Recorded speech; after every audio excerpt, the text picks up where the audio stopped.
পৃথিবীর সর্বোচ্চ শৃঙ্গ মাউন্ট এভারেস্টের উচ্চতা বেড়ে গিয়েছে। নতুন এক জরিপে দেখা গিয়েছে হঠাৎ করেই পর্বতচূড়ার উচ্চতা বেড়ে গেছে অনেকটাই, কোথাও 15 মিটার, কোথাও বা 50 মিটার। এভারেস্টের পাদদেশ দিয়ে যে নদী বয়ে গেছে সেটিতে ভূমিক্ষয়ে বেড়ে গেছে পর্বতের উচ্চতা। পাথর ও মাটি সরে যাচ্ছে নদীবক্ষ থেকে, তারই চাপ লাগছে মাউন্ট এভারেস্টে। সেই চাপেই তা আকাশের পানে ছুটে চলেছে। চীন ও নেপালের সীমান্তে অবস্থিত মাউন্ট এভারেস্ট শৃঙ্গটির উত্তর ভাগ চীনের সীমানায় পড়ে। 4 থেকে 5 কোটি বছর আগে মাটির নিচে ভারতীয় ও ইউরেশিয়ান প্লেটের মধ্যে ধাক্কায় জন্ম হয় হিমালয় পর্বতে। সেই ধাক্কার প্রভাব এখনো রয়ে গেছে। হিমালয়ের উচ্চতা কিন্তু বেড়েই চলেছে। তাতে বাড়তি শক্তি জুড়িয়েছে অরুণ নদী। হিমালয়ের মধ্যে দিয়ে বয়ে যাওয়ার পথে অরুণ নদীর পাথর ও মাটি কেটে নিয়ে যায়, ফলে ভূত্বকের ঠিক নিচে ম্যান্টেল নামে যে স্তরটি রয়েছে তা উপরের দিকে ফুলে ওঠে। এই প্রক্রিয়াটিকে ভূবিজ্ঞানের তথ্যে বলা হয় আইসোস্ট্যাটিক রিবাউন্ড।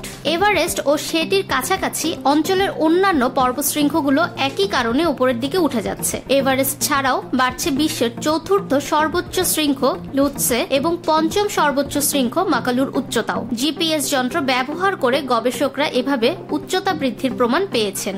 ফাহমিদা বিনতে আনোয়ার, নিরপেক্ষ নিউজ ডেস্ক, ঢাকা।